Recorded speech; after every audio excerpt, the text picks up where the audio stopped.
One fateful day, a call shattered my world. My husband had been in an accident. The shock wasn't just from the crash, but the revelation that his mistress was in the car with him. Tragically, she didn't survive, and he was left paralyzed from the waist down. Amidst the chaos, his demands for my lifelong care began. Was I to dedicate myself to a man who betrayed me so profoundly? This couldn't be reality. I vowed to show him the depth of my resolve. My name is Mandy, aged 32. I reside with my husband, Ray, and our nearly 5-year-old daughter, Lily. Though I had paused my career for motherhood, I returned to work when Lily began daycare.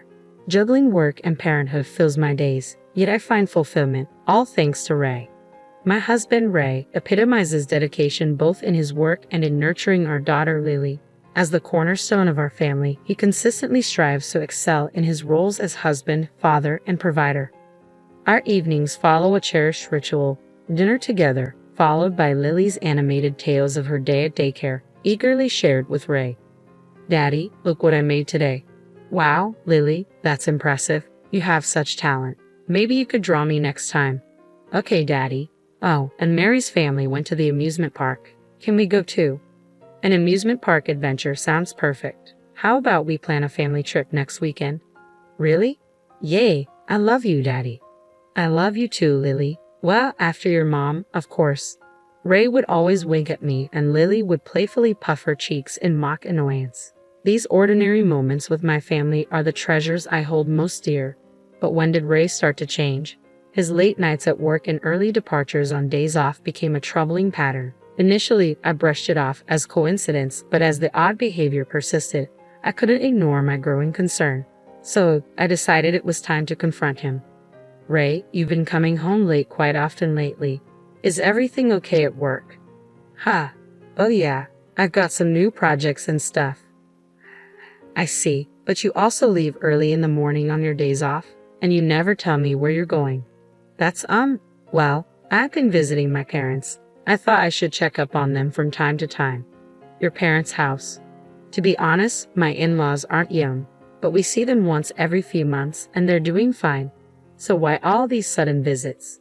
Although suspicion pricked at me, I didn't want to push too hard, so I let it go for the time being. 2 weeks later, Ray texted me once more, saying, "I'll be home late. I have overtime work to do." It wasn't until after midnight that he finally walked through the door, seemingly in high spirits. Yet something felt amiss about him, and I sensed it instantly. "Ray, where have you been?" "I told you, I had to work late, didn't I?" "But what about that smell?" "What smell?" "The scent of sweet perfume. It's unmistakably a woman's fragrance." "Why would you smell like that if you were working late?" "That's—" My husband's eyes darted about, betraying his obvious unease. As I persisted, he hastily interjected. Actually, there was a client entertainment event today." "A client event?" I scrutinized his response, prompting a vigorous nod from my husband. "You see, one of the VIPs at the client's place is a woman. You'd expect some perfume to rub off if we were drinking together, right? Then why lie to me in the first place? There was no need to fabricate overtime. I felt guilty because you were working hard at home, taking care of housework and Lily. I didn't mean to lie. I didn't want to make you worry."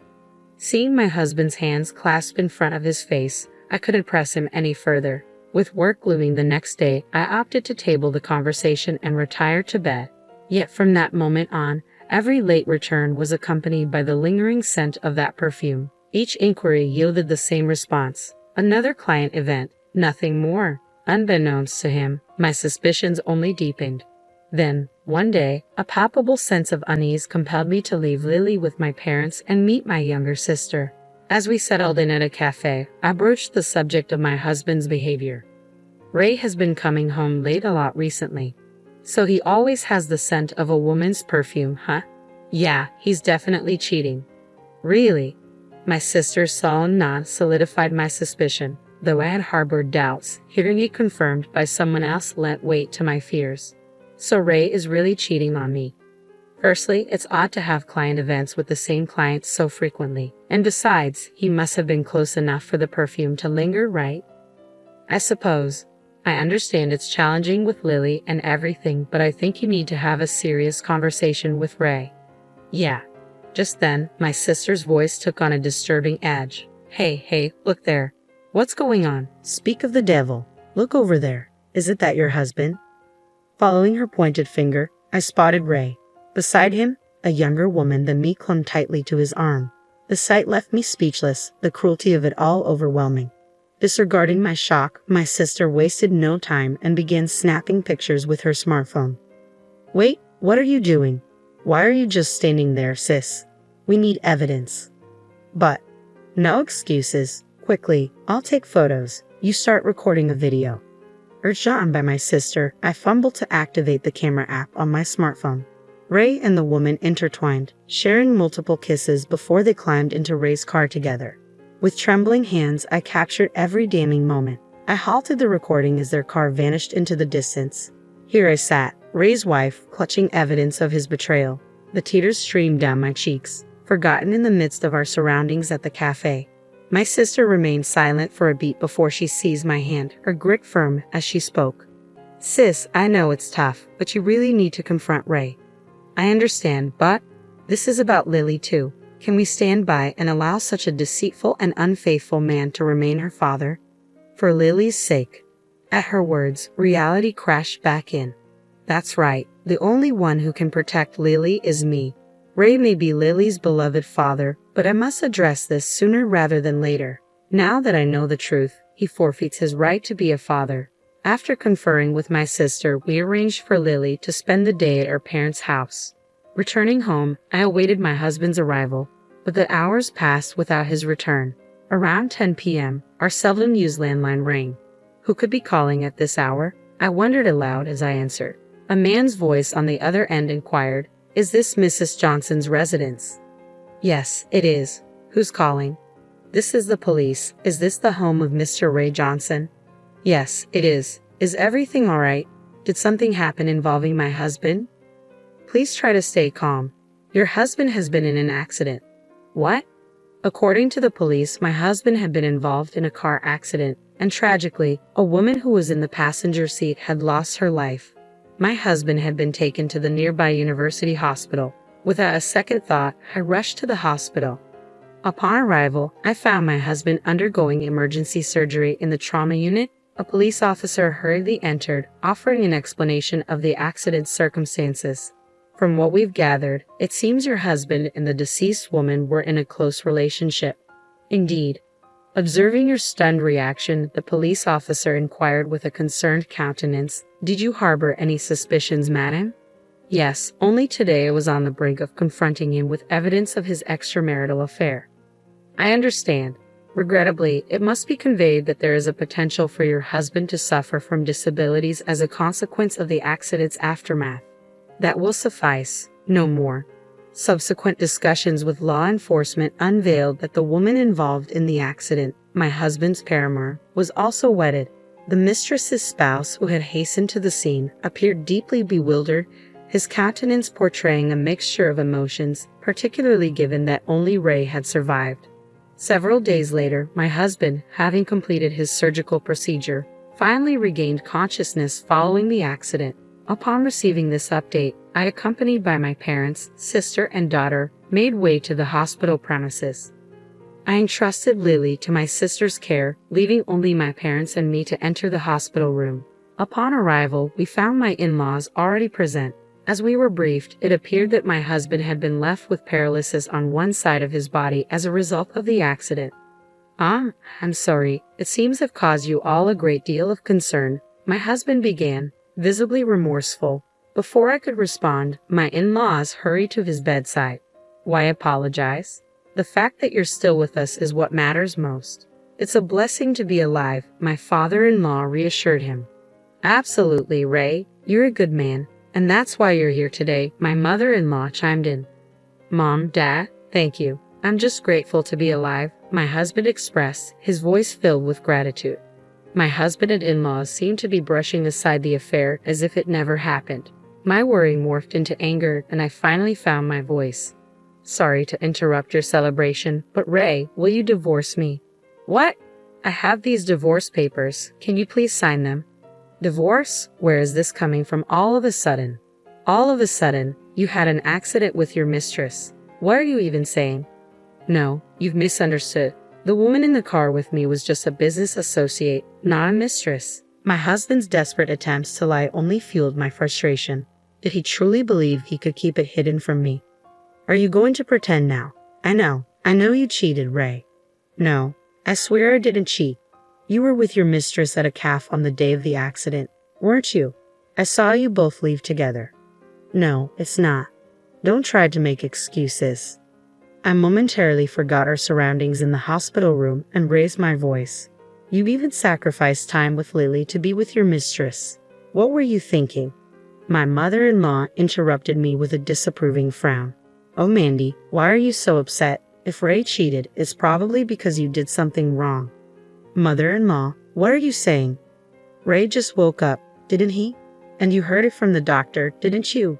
Ray has ended up with hemiplegia due to the aftermath. What does that have to do with our divorce? He needs dedicated care now.